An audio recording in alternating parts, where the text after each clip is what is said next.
to another episode of the Trailblazers Experience podcast on this lovely sunny day. And thrilled to have my next guest, Farina. How are you? I'm really, really well, thank you, Natalia. How are you? I'm okay. I mean, we've just been talking about it, isn't it? We feel like it's time for wine o'clock on this Sunday. Isn't it? It's hot. It is. But we are going to enjoy this. We'll talk for an hour and then, enjoy the rest of our day. Well earned for sure. Thank you. I'm looking forward to it. Yeah. So just to introduce you, Farina Porter has had, I'm going to say, over 20 years experience. Um, you don't look it, girl. You don't look it, girl.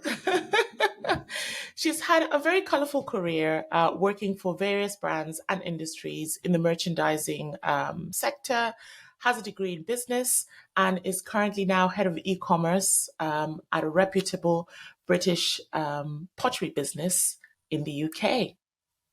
Welcome. Thank you. What an intro. I know, Showing I my age know. as well.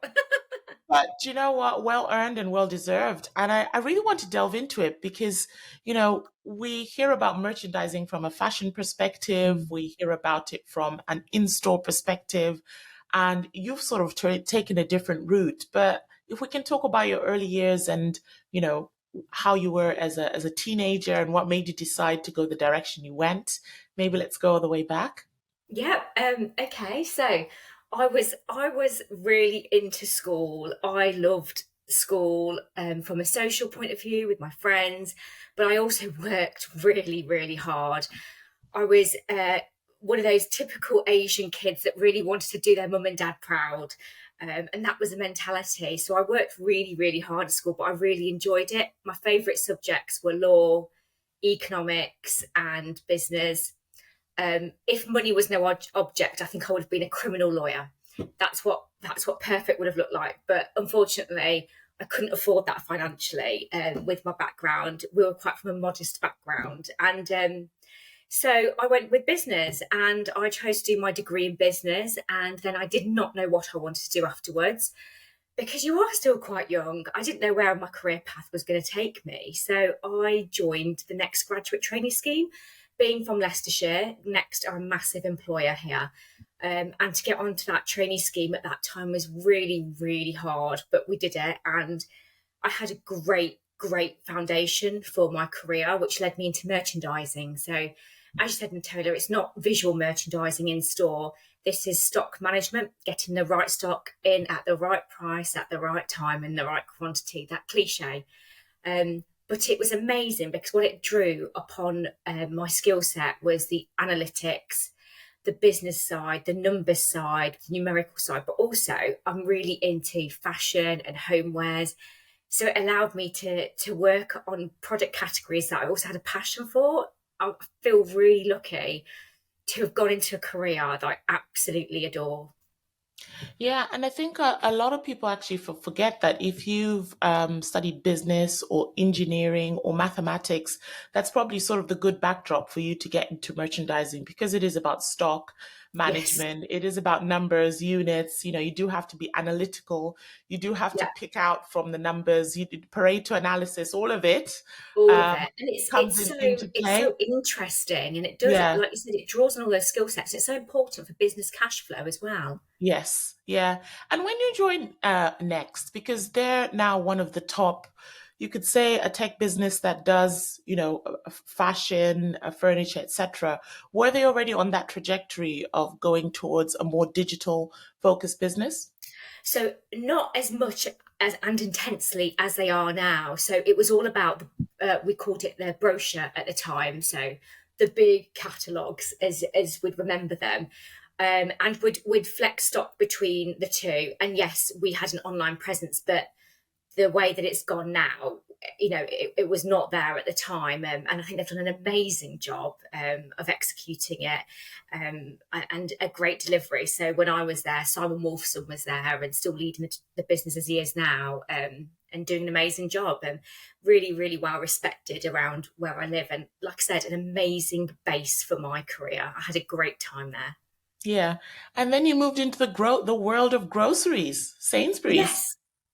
So Sainsbury's, yeah, they relocated from their head office in London and their non-food proposition they brought up to Coventry. So again, In Midlands Anstey, based. isn't it? I've been there Yes, actually. Yeah. yes. And so they were in their infancy, and they were recruiting people from that were local, and it was a great opportunity for me. I got an amazing promotion, and again, I'm really lucky. I had an amazing time at Sainsbury's. They got a great culture. Again, it enhanced my leadership skills. That did. I really grew in my leadership role there. Had an amazing time. I did a lot of travel as well, which are memories that you're going to take with you forever. They're experiences when you travel with work. You feel so grateful that you've had those opportunities, made amazing friends, and really went into the non-food home sector at that point. So did a lot of textiles, accessories. So got used to working with loads of different products, materials, lead times. And again, great experience and something I had a passion for. It was an amazing opportunity to be part of that growth in Sainsbury's at the time. And that's sort of, your second career point. At that point, Farina, are you already thinking, okay, I think I know what direction I want my career to take, or are you just soaking in all the experiences that you're getting from that business? That's a really good question to reflect on. I think at that point, I really knew that I wanted to carry on in the leadership part of my career. I really enjoy working with people, developing a team, producing results collaboratively. I get a real kick out of seeing people grow in their own individual roles and actually driving that forward. Responsibility is something that's never ever scared me or phased me. I've had to do it from a very young age. I had to grow up very fast, and it's been something that's just quite natural to me. So actually, I use it as a strength in my career as well. What do you think have been like the foundations? You talk about core values and you come from an Asian background. What are the foundations and the values that have helped you and guided you, do you think, from a career perspective? It definitely hard work. Like I said, we didn't have a lot at all growing up, and it really, really fueled me to go. Do you know what? I want a better life. I want to be able to not worry about making ends meet day to day. And seeing my mum and dad, having to sacrifice a lot of things so that me and my sister could have opportunities stays with you for the rest of your life, really shapes who you are as a person, and has kept me very grounded. So, I'm like everybody else. I will love nice things, but if I earn them, they mean so much more. Um, that hard work pays dividend, and that was really, really instilled in me from a young age, to be honest. And being able to give something back to your parents when you've made achievements, and just hearing your mum and dad say to you, "I'm proud of you." It's so cliche, but my God, it means the world. And it's those moments that cost nothing, but you remember for a lifetime, are really, really a big part of my foundation. Yeah, it's interesting because it can always go either way, isn't it? When you've come from a humble background, maybe there's been a bit of struggle, or if your parents are immigrants or Asian, African descent, or Hispanic, etc. It can either go the way. You can either be so frustrated by the struggle and it wears you down, or it can actually empower you to be an overachiever and to want to give back. So I speak to a lot of women and men as well who it could have gone either way, but Yeah. they chose the path of I say not least resistance, but the path that was their parents would be proud of. Yeah, and I think you've just touched on something there, Natola. My dad was a Ugandan Asian, so had to leave the country in X number of days in the 70s, and him and his family came to the UK with their British passports, but had nothing. Mm. They literally had nothing, and they left behind a really happy life. And hearing those stories from my dad, from the family, from his friends, and the hardship, the struggle that people went through and still go through today when they're having to leave their homes through political unrest. It happens every day and Mm. it devastates lives. And it has been a massive part of what I've known growing up. and it makes me feel very, very fortunate for where I am today. Yeah, yeah. And also proud of that heritage that you have, isn't it? Sort of the tapestry of your life and your history. Absolutely. And then you became a director of merchandising at Soak.com. Talk to me Yes. about that. Yeah, so I've had the best time there. It was a startup company. I joined when it had got private equity funding, worked with the founder and the CEO, and we just built up a team. So, the business hadn't had a merchandising team, but the CEO was ex Boohoo and knew what one looked like and the benefits they could bring to a business. Um, so they just let me take the reins and own that and create a function. And it was so much fun. It was hard work, but I absolutely adored my time there. I'd say it's like one of my best times in my career. I met some amazing people again, I'm still friends with today. We had so much fun along the way. And it was the first time I'd worked in an SME, obviously having worked in big businesses like Sainsbury's and Next before. So it was another string to my bow. And a big reason I took the opportunity was that they were online only. They were a pure play retailer. And in Next and Sainsbury's at that time, I hadn't had that exposure. It was mainly bricks and mortar. And I knew I needed to gain that online experience to keep my career fresh and keep it going in a trajectory that I wanted it to go. So it was a great opportunity for me. It was also the role I took when I finished my mat leave after having my daughter. So I really am one of those people that don't take the easy path. I could have gone back to Throw Sainsbury's. yourself right into a startup environment where you have to wear many hats, and then Yeah, have a I've young been off child at work home. for a Yeah. year. You have that imposter syndrome once you've been on maternity leave about, can I do this? Am I good enough? Have I forgotten everything I've learned? All those fears. But I couldn't say no to this opportunity. I loved the people that interviewed me, the founder, the CEO. I was like, I can make a difference here and do something I enjoy and put myself back out there. But it was so daunting going back into work full time, having just had quite a traumatic maternity leave experience to go with it. But like I said, I don't do things by halves. You threw yourself right in there, of course.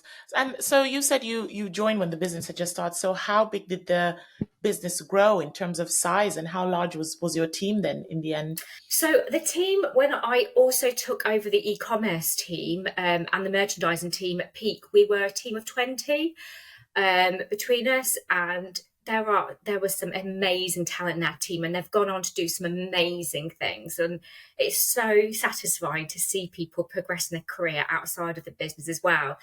The business grew. We had, double-digit growth for consistent years, and we just had a really good vibe at that place, and yeah, really happy memories there. Yeah, yeah. And then, interestingly enough, I mean, you love to take on a challenge, Farina, because you're also at the same time. So you are full-time employed, but you've also ventured into a side hustle as well. I have, yes. Yeah, do you want to talk a bit Yeah, about that? And yeah, what was the reason why I think it's interesting to mention is we want to empower women to go for things. We want them to empower them that there is nothing that is impossible.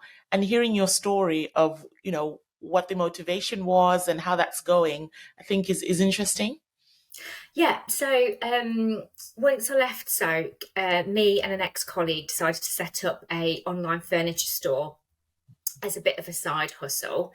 And yeah, so that's been in play for around 4 years now. And it's been great because what it did was carry on enhancing my e-commerce experience, give me a very rounded view of a startup and everything involved in there. Give me exposure and continue to work with, having to get hauliers set up, having to get the freight rates, all the small things that add up to a big business, which you don't get in a big corporate because you're not exposed to all of that. But because I'd come from an SME and I had responsibility of the EBITDA and the P&L and things like that, I love seeing that overarching view of a business and all the bits that you can impact. And I think actually having the side hustle has given me a massive amount of confidence as well. And like I said, I juggle that with my full time work and being a mum, but I also get kicks out of it. It's something that is really rewarding, something that you can keep growing on as an individual. And I worked really well with my business partner, so he ran it full time, and like I said, I was the side hustle, making sure all the bills are paid. But wow, it's been amazing just creating a brand from scratch and creating that range and the website, and it's allowed me to take a best in class examples into my workplace and go, right, you don't have to spend a fortune implementing a new system to get a good result, because it's only as good as the effort that you put into it. And I think a lot of businesses make that mistake because they just throw money at e-commerce thinking we've got the best systems, we've got the best products, we're going to get the best results. That's not how it works. You have to put the effort into the products and start cheap, show its worth, and then build it up. Yeah, I was at a conference the other day, and one of the ladies who works for Puma, the sporting brand, she was talking about how they're now a Mac business, so headless commerce. And she said the biggest advice she would give any business, whether you're a small scale or large scale, is you need to build a foundation that allows you to scale. So don't make a bespoke program or take on bespoke projects that don't give you the ability to add on new plugins, that doesn't allow you to scale and to be agile and to be flexible. But as you know, project management, classic project management, most IT projects are very long, very costly. And in this day and age where so much is changing, digital is changing so quickly. We were talking about Web3 and blockchain last year. Now we're talking about AI and Yeah. how that's going to impact every part of a business, from demand planning to analytics to, the customer journey online. So that was her biggest lesson. So the fact that you've done it and then you can actually say, I've got actually a case here to case study, an active live case study that's going on to Yeah. implement the business is brilliant. For a woman who's listening out there, so what if they're thinking of starting, a side hustle, what tips would you give them? I definitely look at how much time you can invest in it, without it compromising your day job, particularly if it's a career that you enjoy, like it is for myself. And because you don't want to get to the point where you resent doing it, you want to do it because you've got a passion for it. And then it gives you a side hustle, it gives you a revenue stream that you're satisfied with. But if you start finding it a chore, something you don't enjoy, or it's getting in the way of something else you'd rather be doing, you need to question if that's right for you. There are so many women out there now who have side hustles. You get these amazing beauty therapists that are working out their back gardens at the weekend. A lot of this has really come through COVID as well, where people have had to pivot what they do and how they do it. And I think it's actually brought a lot of creativity out in women to balance that work life, and often motherhood with it. So for me, go for it. If it's something you really want to do.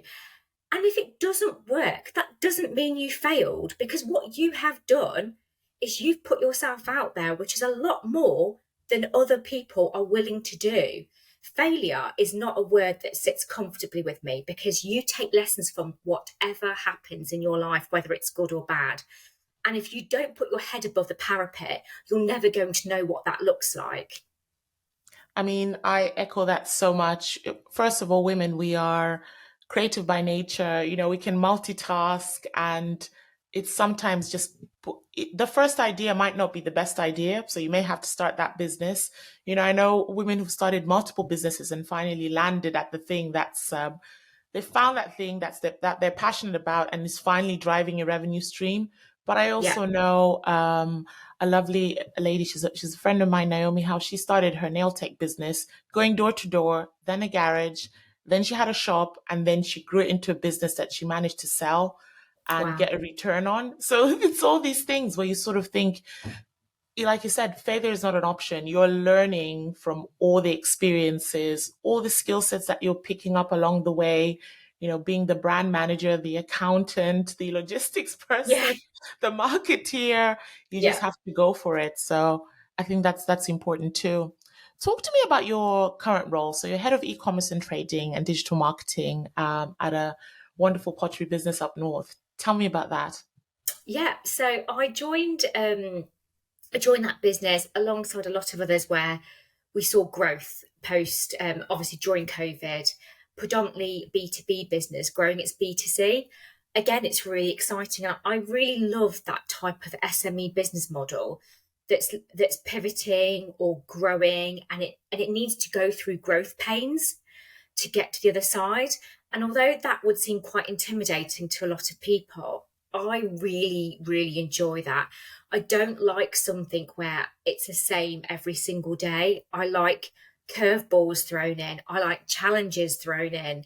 We're a really small team, but we're a really tight team, and we get things done. For me, I'm very much about working smart. There are 24 hours in a day. There's a lot you can do. I don't procrastinate. A lot of people do say to me, Farina, what are you charged on? Because you just don't stop. You're working smarter, not harder. That's what you're doing. Absolutely. I think honestly, it makes such a difference. So yeah, the business where I'm at now, it's exciting because we're going through a big period of change. Mm, And change, I think people should embrace. A lot of businesses talk about change, but are scared to change. And if we don't change and evolve as businesses, we will stagnate. And I think that's really, really important, especially in the world of e commerce where things are continually evolving.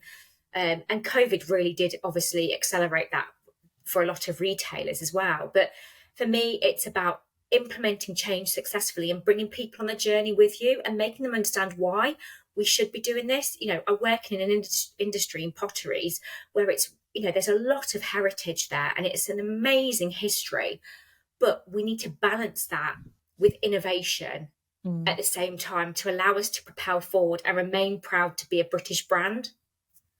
Yeah, I mean, I feel as that, having working in the same industry where there are innovators within the business, but of course, in the industry itself, there are those who just don't want to change and don't want to evolve. And we're seeing it now with, businesses who perhaps were there when we were growing up are now no longer there because they haven't evolved. They haven't thought about how is our consumer? How do they want to shop? Who are they actually? What Yeah, have they changed? Have they moved on? What's important to them? When I go shopping now, Farina, one of the things that irritates me, I mean, it irritates me a lot is when I've made an intent to actually go shopping in a bricks and mortar store and I'm being told, oh, you can order it online. I'm not, we need that balance where, yeah, how can we have that amazing customer experience in store? And if for some reason it does lead to an online purchase, how can we make sure that it's seamless versus it's the alternative and that's it?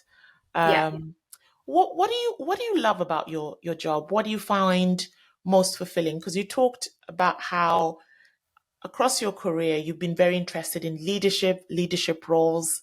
So what is it that you enjoy about this particular job? I have to say, my team, I love working with my team and seeing them progress. We work really well together and we have each other's backs, which I think is important when you are a small team, particularly because you are relying on each other and one person falls, you all fall. So it's just not an option. I love the change that we're trying to bring into the business, and the different way of thinking, with our e-commerce and retail experience, because it is a predominantly B2B business and that has been its history, and understandably so. But there's another opportunity here in B2C, and it's about making people understand what that opportunity looks like. I also have to say, I think the work-life balance I have right now is also priceless for me. I love what I do, but I also love the work life balance that it gives me. I work full time still, but obviously, since COVID, hybrid working has become an option and it just wasn't for us beforehand.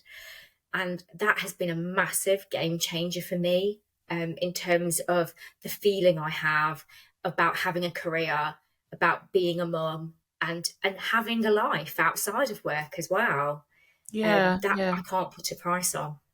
So let's talk about work-life balance because it's a word that's put out there a lot. Mm. And uh, what does work-life balance mean to you, and what does self-care mean to you? So how does Farina unwind and switch off, or take a step back from work? Yeah, I don't think I ever switch off, to be fair. Yeah. Um, but work-life balance means to me that I can walk my daughter to school and drop her off at the school gates a few times a week, which just wasn't an option when I was in the office 5 days a week, traveling an hour each way. And she was at nursery full time. I'd get back, I'd give her a milk feed, I'd put her to bed. And now when she's at an age where she remembers, she will remember mummy dropping her off at the school gates, but she'll also remember mummy working hard. And that just is the most amazing feeling for me. It's What does empowering self as care? well, isn't it? Yes, absolutely. Mm. Self care for me looks like spending time with my friends and family, laughing a lot, doing fun things. I love Pilates as well. That's a really good unwind. I love keeping fit. It is really good for the mind and the body. I think just moving when you're at a desk all day. I do a boot camp once a week and it's outdoors no matter what the weather. And I love that because I'm stuck in the office all day, whether it's my home office or in the office, to get outside and breathe fresh air and be with other people that you forge relationships with that motivate you to do work and your fitness routine. That has a big impact. And also because I love eating a lot. I'm quite a foodie, so you have to balance these things out. Definitely, definitely. I mean, you've talked about close relationships, and that seems to be a common thread with every woman that I speak to, that it's finding your tribe. How have you found your tribe in terms of people who matter to you? Because you've talked about sports, you talked about your friends. How have you navigated through that? Is it the same people you've had throughout your life, or have you developed new close circles of people around you over the years? I have a core group of friends from school and we are still best friends. And I think, we've known each other since we were about 12 onwards, if not a bit younger. And that's amazing for me, those friendships that you formed at such a young age and how influential they've been. My best friend, I've known her since I was 12 and we are best friends. She's like another sister to me. Um, and that has been so incredibly important. We've been through massive, big moments in our lives together, both sad and happy. But as you said, Natola, you meet amazing people along your journey, and that has continued. So, and I have a lot of a female tribe, I'd call it, definitely. I lost my dad in my early 20s, and it was just my mum and my sister. So we were instantly this all like girl power little unit together. So that's definitely been a big driver for me. But yeah, I've met some amazing people along the way, and they're usually within my workspace because I spend so much time at work and you were in the office all the time and you forge these amazing relationships and you get to know people personally. And even in a leadership role, to help people progress in their career, you need to know what makes them tick. And that's individual for each and every person. No person is the same. And their motivations are different from someone else's. But to understand that, you naturally get to know people, and I love that. I think it's an amazing part of leadership that you grow and meet people in all walks of life. But my friendship circle, it's really important to me and very very loyal. As a friend as well, I'll always be there. I'm usually organising stuff, to be fair, events, get-togethers, and even at Next, I remember, it being your first job outside of university. Thursday night, everybody would go out. That was just what you did, and I've still got a close group of friends from there. In fact, I'm going on holiday with one of them in August. And that's nearly 20 years ago.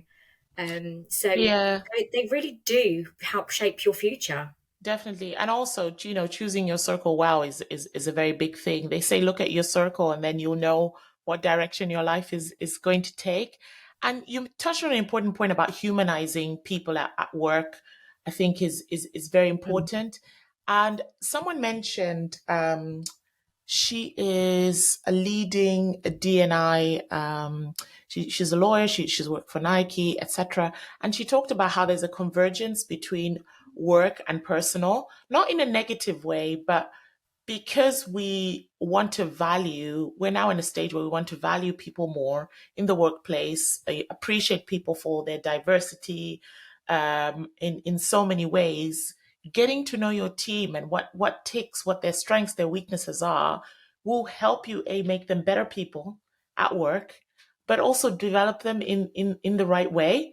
In the work setting, we have some people at work. Well, we know that they're not interested in career progression. They just want work life balance. So for them, it means, like you said, the flexibility to drop off and pick up their kids at school, come to the office, etc. And then you have another group of people at work who are on that. You know they will be directors in the future. You know they will be thought leaders in the future. And how do you support them in every way? But I sort of I remember my parents when they used to go to work. It was so corporate. It was so, I Yeah. feel like their real personalities came up when they were at home, and when they went to work, it was just a different ball game. Yeah, it was like you had to be two separate people. Yes. And I Yeah. remember that, I remember like even what you wear to work nowadays is vastly different. You Mm, can be a personality when you go to work now. um, and you don't have to just wear a trouser suit, and your heels. You can wear that beautiful floral dress and those Air Force Ones. That's totally fine now, and I think that's been a massive change it's a to shift. allow your personality to shine through how you look, and to not have to conform in this set box. Like when you're at school and you've got a school uniform to adhere to. Yeah. I think that's been a really good thing in the workplace. Yes. I think there's a balance though. Like we don't Yes. see people with booty shorts and No, no. We don't need to see your midriff at work. because I think that's it. There's a fine line where you say like be your authentic self. It's like, but be your authentic self is not festival self at Glastonbury No, in the save that. office. Save that for Glastonbury. Yeah, I So completely I think agree. that's an important message to put out there. Yeah, so close relationships. Talk to me about networking because we've met each other at a networking Yeah, event. Is that something that's important to you? Would you encourage it? How have you navigated through that? really good question. So I hate the word networking. It puts the fear Tell of me, God tell me into what the me. word should be. Come on, coin it. Socializing in a work context, maybe something a bit softer. Because yeah, like I said, it puts the fear of God into me, and people are really surprised when I was like, "Oh my God, I hate networking," because I do like chatting. But for me, the word networking created all these fears in me about putting yourself out there, having to force a conversation. But actually, what it is that you're talking to peers from within, obviously in our example, the retail e-commerce industry. So you've naturally already got something in common to engage upon, and it's new for me, so I really kind of started pushing myself on this last year. Obviously we met on the women's domain, and the events that we go to within e-commerce, and I've met some amazing people, obviously like yourself, and to have these opportunities to talk to other people in their same industry, to share insights, to share ways of working, to share best practice. It's also been a real confidence booster as well to Mm. go, do you know what? You do know what you're talking about. You are capable. Um, and I think it's allowed me to grow personally, but I've also made some great links through it as well. And I was really wary when I started to really push this as an issue for me from a personal development viewpoint. But I've also really, really loved it. And that has surprised me. And like I said, if you feel like that when you hear the word networking, like it made me feel, you've got to push through it because it's worth it. That's what I would say. Yeah. I think like you said, it's that first step, isn't it? And you've just coined it and hit the nail on the head, basically, is socializing is, in a way, it's awkward because you're putting yourself out there. And Yeah, when you arrive at the event, guess what? There are other people who have that same feeling as well. So even if just by showing up, that's already the first step. Saying a few words, that's already the first step. And then yeah. you keep going to the second, to the third, to the fourth, and build on that. Would you give any socializing tips that you've probably learned over the years? If someone to say, right, I have my first event, what do you think I should do? What's important? I would say to go on your own because it's really easy to take a peer with you. Mm, um, you know, so that you've got someone there. Don't do it because you won't get the best out of the event. Go on your own and put yourself out there, is what I would say. Make yourself go and talk to two or three people that are standing together when you go there. If it's your very first event, don't be bang on time. Be 10 minutes late so there's already some people there so that you can go and engage with them rather than thinking that you're standing there on your own and you're too that's a very early. good tip. Yeah, yeah. Arrive a bit later. Yeah, Yeah, yeah. Especially if it's in London, just pop to the shops first. It's fine, even if you've got an early train in. But just don't go with a peer because you'll get into that box where you'll do nothing but talk to the person that you already know. I took a peer with me only this week to an event. It was her first event and she'd not been. And it was a massive step for her. And she was like, I'm really glad you're there. But we sat on separate tables. We crossed over during interludes, but we weren't there together the whole time. And that was really, really important for me. So I was there for her as a support, but I wasn't with her the whole time. yeah. That's the advice I gave to my team as well, because they finally came to a networking event where I said it's important for them to attend, and I said, you do not don't feel obligated to or obliged to hang out with me. Yeah, Go your own ways, build your networks, relate. This is about you. It's not about the business. It's really about you and building on. And you might bring some best practice, or you will bring some best practice that we can take on at work. But ultimately, you're building on that network for yourself. These are going to be your peers.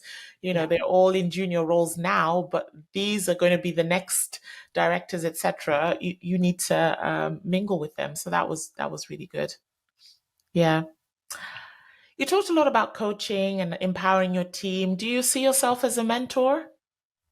Um, Yes, I have done mentoring before. I also supported De Montfort University in a mentoring program a few years back, which was where I went to. So I kind of wanted to give something back to the university because I had a great time there. And I think to be able to pass your knowledge on and to help and support someone else's future development, again, it gives you some fulfillment personally. It's not about you growing your career, but it's about you helping someone grow theirs. Mm, And I think, if you can take lessons learned and give that advice to somebody else, why wouldn't you? And if you are starting out in your career, I definitely go and seek advice and a mentor, but it's got to be from someone who you're going to benefit from. Don't just do it for the sake of saying, I've got a mentor. That is the wrong reason. So, I don't have a mentor myself right now. Yes, I'd like one, but I want it to be the right person. I don't want to just say, yes, I've gone and got myself a mentor. I've had some in the past that have been really, really useful. So I've kind of done both sides of it. But it's got to be the right time for you as an individual, and it's got to be the right person that you're seeking that support and advice from. If you don't know what you want to get out of it, I challenge why you're doing it in the first mm. instance. If it's something to just put on your CV, that's not the right reason. No, you're right. It's what can I learn? What skill do I not possess that this individual could guide, steer, and help me develop or point me in the right direction? That's a good mentality to have. Farina, we are having lunch in 5 years. What's Farina up to then? Ooh, I'd like to say I have done or I'm doing a master's. It's something I'd really like to do. Obviously, need to make some time for that. Yeah, you should go I'd like for to it. still, yeah, I'd love to do that. I'd like to still think I'm in a senior leadership role within retail. I love what I do. I love the industry that I'm in, and that passion I can't see faltering, to be honest. Yeah, and I'd like to think that I'm still really happy and healthy, because you can't put a price on your health. You can have everything in the world, but if you've not got your health, you don't have anything. So, yeah, I don't think I'm asking for a lot, to be honest. No, but you've put the last point that you mentioned is the most important one. So health and happiness, because everything else will follow from that in Mhm. terms of, what you're going for, what your priorities are. You already have very strong core values, things that drive you, a foundation, and everything else will follow. But on the masters, honestly, just go for it because you can do it remotely. Um, and you just have to start. Yeah, Do you enjoy academic writing? yes. Oh, I love a good essay. I remember when I did my master's, I started it during lockdown, which maybe was a blessing in a way because I was actually working from home because my job usually involves traveling Yeah, locally, globally. And it was really interesting. But I was just like, I can bang out a presentation, present to a board, directors with my eyes closed, academic writing. I was like, what is this? But however, I do enjoy now research papers. yes. I love finding out the facts and is this true? Who's cite? What was the citation? It's now something that I'm bringing forward in everything that I do. So go for it is all I would say. Oh, thank you. That's Yeah, yeah, that's definitely given me some food for thought. definitely, definitely. Circling back, Trailblazer takeaway tips that you'd love to give to some young woman or, a woman out there who's navigating their career life and is listening to the podcast. What takeaways would you give them? I definitely say that it's okay to not conform. And I think, just to put some clarity there, I don't mean expect everything to be given to you on a plate. Expect to work hard, but you don't have to do the usual path to get there, or you don't have to say what everyone else says if you don't truly believe it.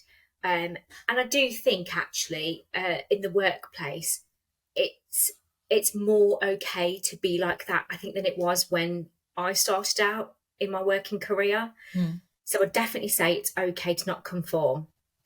I'd also say it's, when you're starting out in your career, don't accept being disrespected just because you're a junior by your seniors. Actually, some of the best ideas come from people that are just starting out in their career, because they are not, they've got a fresh head on their shoulders. They're not conforming in the box of the retail group or whatever that they're in, and they've got a fresh way of thinking. So definitely, if you've got a voice, don't be disrespected by seniors in your early part of your career if you do believe something. I'd also say 30 is not old. So I remember in my 20s, I was like, oh my God, 30 seems so far away and so old. Time goes by so unbelievably fast, and your 30s are epic. So please love every moment of it. What else would I say? I definitely say support each other as women in the workplace. Make sure that you have each other's back. You don't need to tell the whole world that you've got each other's back. Straighten each other's crowns when no one's looking. That cliche. It's really, really important, because if you don't support each other, then all you're showing is weakness, and there's no need for it. You've got a great career ahead of you, and everyone's going to go at their own pace. Yeah, I definitely say that's my advice if I was looking back and I had someone telling me some top tips. That's definitely what I'd say for those trailblazers out there.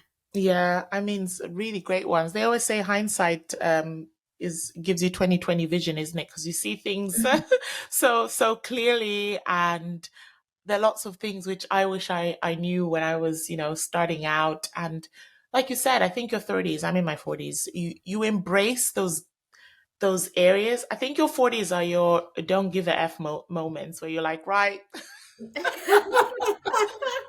I've been there, done all that, and I really don't care. you know, confident in myself and I'm gonna go for it. Okay, it doesn't work out. Okay, we keep it moving. Yeah, But it's great. And you know what, Farina, we saw it at the Women's Domain, isn't it? When we met young ladies out there yeah, who are doing some amazing things. There was a yeah, lady who started a nail tech nail lashes business and talking about how much she's making, her Instagram following, it's curated, and the plans she has for her business at such a young age. I yeah, mean, I was in awe. I was like, I was trying to think about what I was doing in my early 20s, you know? And yeah.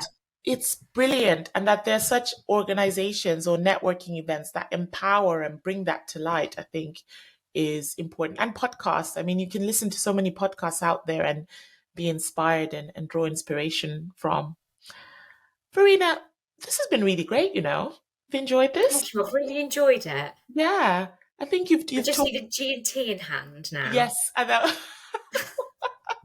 that might have been a different kind of podcast, I think. Would have gone a different. But no, you've talked about your challenges, your achievements, your I admire you because you are strong, you're resilient, you're a force to be reckoned with. You've done that side hustle, you've developed your career, you've been very clear in what you are, and you're also a mother as well. So, kudos and claps to you for everything that you've done. So you should Thank be very you. proud of Likewise, yourself. Taylor. Yeah, Yeah, I think, yeah, let's just keep inspiring each other. definitely, for sure. Lovely. So this has been the Trailblazers Experience podcast. We hope you enjoyed this episode and look forward to hearing your comments, shares, likes. And that's how we continue and we'll be able to bring amazing, interesting guests onto the show. So thank you so much, Farina. Thank you for having me. Take care. Bye. Bye.